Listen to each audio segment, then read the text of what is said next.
में inconvenience. Inconvenience का मतलब होता है असुविधा या असुविधाजनक। Example, I don't want to put you to any inconvenience. I don't want to put you to any inconvenience यानी मैं आपको किसी भी तरह की परेशानी में या इनकन्वीनियंस में नहीं डालना चाहता हूँ, या आपको असुविधा के लिए मुझे खेद है ना, आपको हुई असुविधा के लिए मुझे खेद है। I am sorry for the inconvenience. ये वर्ड तो आपने, ये सेंटेंस तो पता नहीं कितनी बार आपने सुन लिया होगा। तो इनकन्वीनियंस मतलब असुविधा। नेक्स्ट वर्ड है अपराइट। अपराइट का मतलब होता है सीधा, ईमानदार, शरीफ, सच्चा या न्यायी। दो मतलब हुए इसका। अपराइट मतलब सीधा भी हुआ और इसका मतलब ईमानदार, शरीफ या सच्चा या न्यायी भी हुआ। एग्जाम्पल देखते हैं। I know he is an upright man. I know he is an upright man यानी मुझे पता है कि वो एक शरीफ आदमी है। या अगर आपको बोलना हो कि वो अपने बेड पर सीधे बैठी है ना, एकदम सीधे बैठी, तो उसको आप कैसे बोलोगे? She said upright on her bed. She said upright on her bed यानी वो अपने पलंग पर एकदम सीधे बैठी थी, है ना। और ईमानदार के सेंस में तो अपराइट यूज होता ही है। आगे बढ़ते देखते हैं नेक्स्ट वर्ड, स्नोर। स्नोर का मतलब होता है खर्राटे लेना। Example, I saw you snoring when you are sleeping. I saw you snoring when you are sleeping यानी मैंने तुम्हें खर्राटे लेते हुए देखा था जब तुम सो रहे थे। या she has habit of snoring, उसे खर्राटे लेने की आदत है। तो इस तरीके से स्नोर यूज होता है। नेक्स्ट वर्ड है स्लेंडर। स्लेंडर, स्लेंडर का मतलब होता है बदनामी, निंदा, अपयश या फिर किसी पर झूठा कलंक लगाना, किसी की झूठी बदनामी करना, उसको स्लेंडर बोलते हैं। Example, she was accused of slandering her former boss. She was accused of, accuse का मतलब होता है किसी पर इल्जाम लगाना, आगे शायद वर्ड है भी।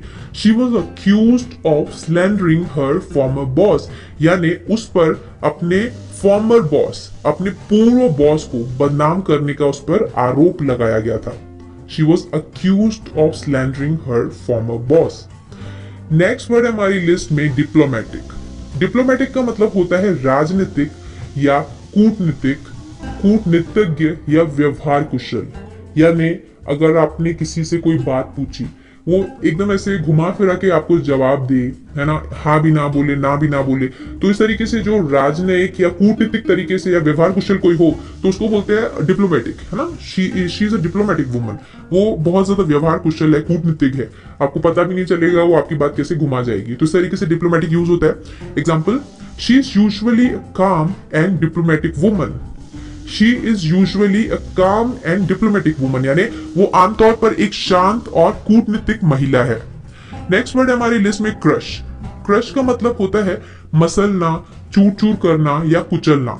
एक तो क्रश ये होता है और दूसरा प्रेमासक्त होना, यानी आपने बहुत बारी वर्ड सुना होगा, बोला होगा कि वो मेरी क्रश है या वो मेरा क्रश है, मैं उसकी क्रश हूं, मैं उसका क्रश हूं। तो क्रश का मतलब होता है किसी की तरफ आपका अट्रैक्शन होना, यानी ऐसा व्यक्ति जिसकी तरफ आपका अट्रैक्शन हो तो उसको हम क्रश बोलते हैं। ओके, एग्जाम्पल देखते हैं। Don't crush this box, there are flowers inside. Don't crush this box, there are flowers inside यानी इस बक्से को मत तोड़ो, अंदर इसके फूल हैं। नेक्स्ट वर्ड हमारी लिस्ट में एविडेंस।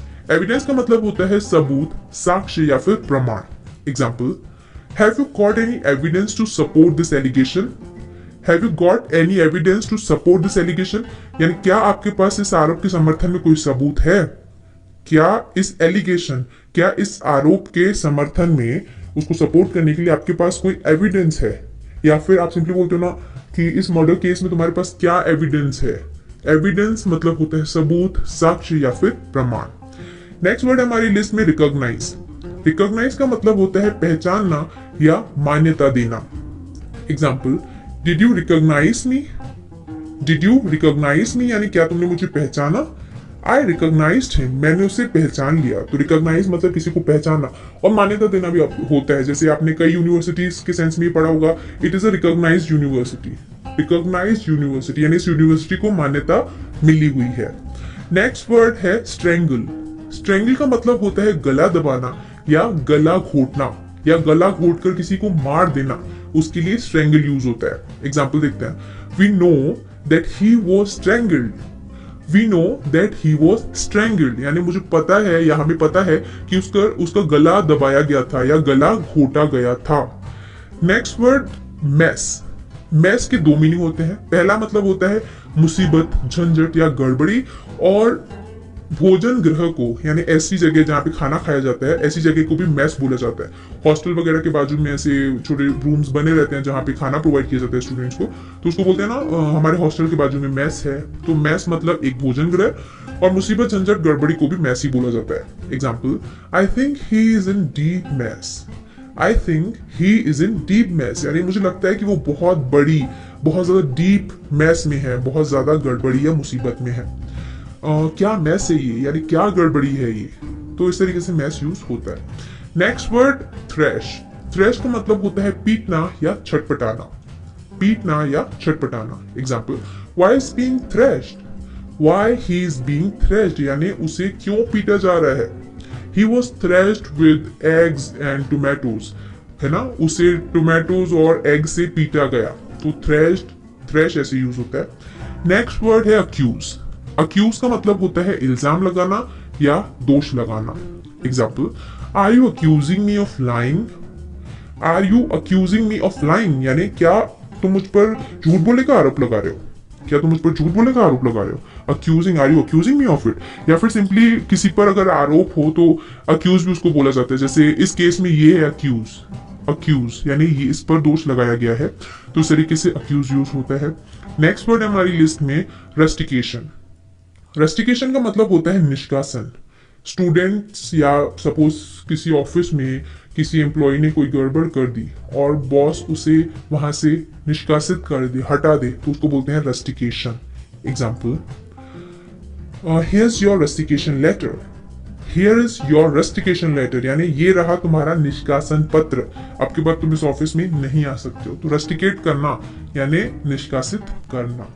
नेक्स्ट वर्ड है हमारी लिस्ट में मॉकरी। मॉकरी, मॉकरी का मतलब होता है मजाक या फिर उपहास, किसी का मजाक उड़ाना, उसको मॉकरी बोला जाता है। Example, he is made a mockery out of his family, he has made a mockery out of his family, यानी उसने अपने परिवार का मजाक बना दिया है, उसने अपने परिवार का मजाक बना दिया है। Next word muster. मस्टर का मतलब होता है जुटाना या इकट्ठा करना, तुम्हें इस काम के लिए हिम्मत जुटानी पड़ेगी। You have to muster courage for this work या दिस जॉब, या इस तरीके से आप मस्टर यूज कर सकते हैं। एक और एग्जाम्पल देखते हैं, you should have mustered some more courage, you should have mustered some more courage, यानी तुम्हें थोड़ी और हिम्मत जुटानी चाहिए थी। You should have mustered some more courage. Next word हमारी लिस्ट में रेस्क्यू। रेस्क्यू का मतलब होता है बचाव कार्य या फिर राहत। Rescue. Example, the rescue operation is being held up, the rescue operation is being held up, यानी बचाव कार्य चल रहा है, उसको हम रेस्क्यू करने की कोशिश कर रहे हैं। We are trying to rescue him or her, तो इस तरीके से रेस्क्यू यूज होता है। नेक्स्ट वर्ड है इंटरवीन।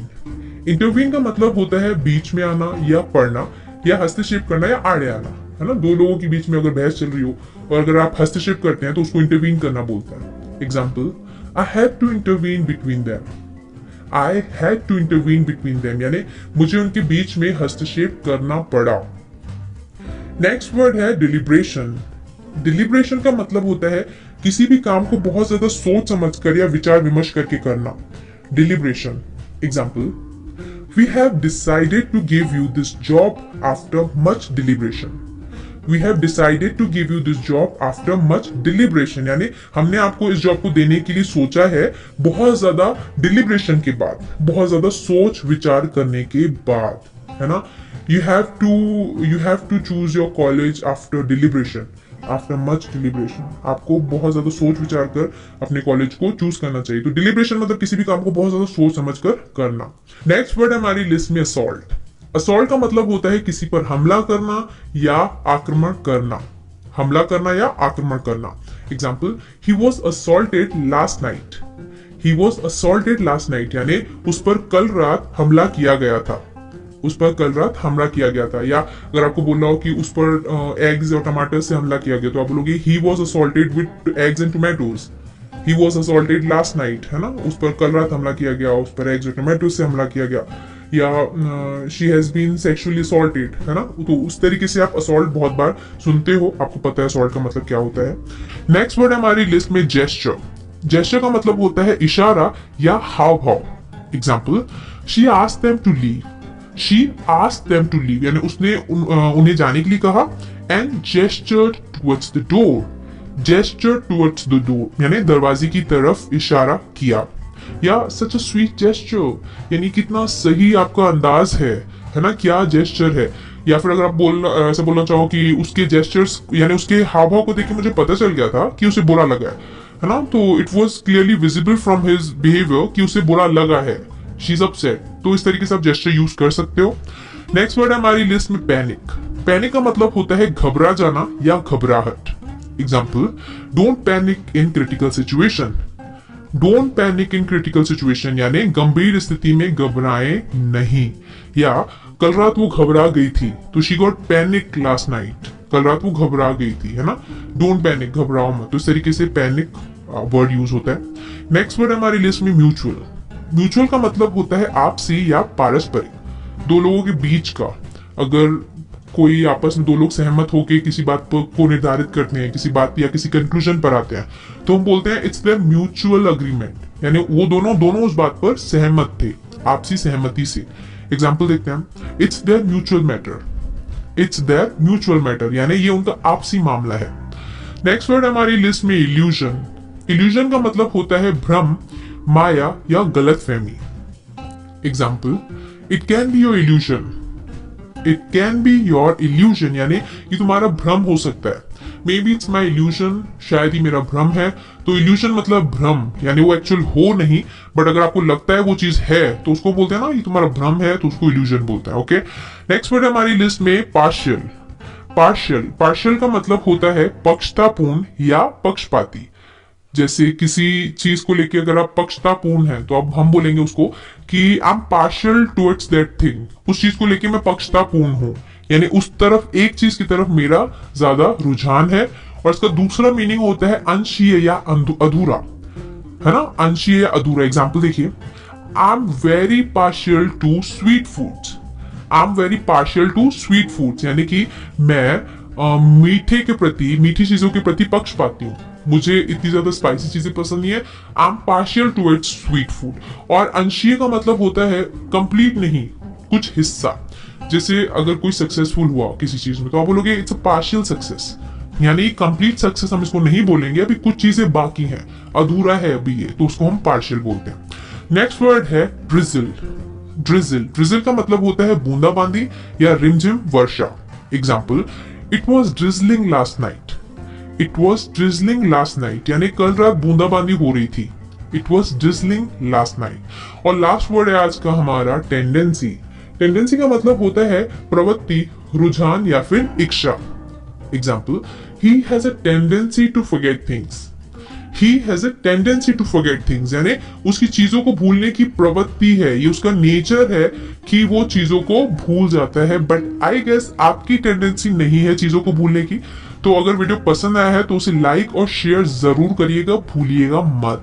और do tell me in the comment section below कि कौन सा वर्ड इन सारे वर्ड्स में से आपको अच्छा लगा, आपने क्या नया सीखा। I am waiting for your comment. So फिलहाल इस वीडियो को मैं एंड करूंगी इस उम्मीद के साथ कि इस वीडियो से आपने कुछ नया सीखा होगा। अगर हाँ तो वीडियो को लाइक और शेयर जरूर करिएगा और चैनल को सब्सक्राइब भी करिएगा अगर आप ऐसे वीडियोस देखते रहना चाहते हैं। और हमारे चैनल पर ऐसे बहुत सारे वोकैबुलरी बेस्ड वीडियोस हैं जो आई थिंक आपको देखने चाहिए अगर आप अपनी इंग्लिश इंप्रूव करना चाहते हैं। तो इन वीडियोस को भी जरूर देखिएगा, चैनल को सब्सक्राइब करिएगा और इस वीडियो से आपने क्या नया सीखा मुझे नीचे कॉमेंट सेक्शन में लिखकर बताइएगा। On that note I am signing off.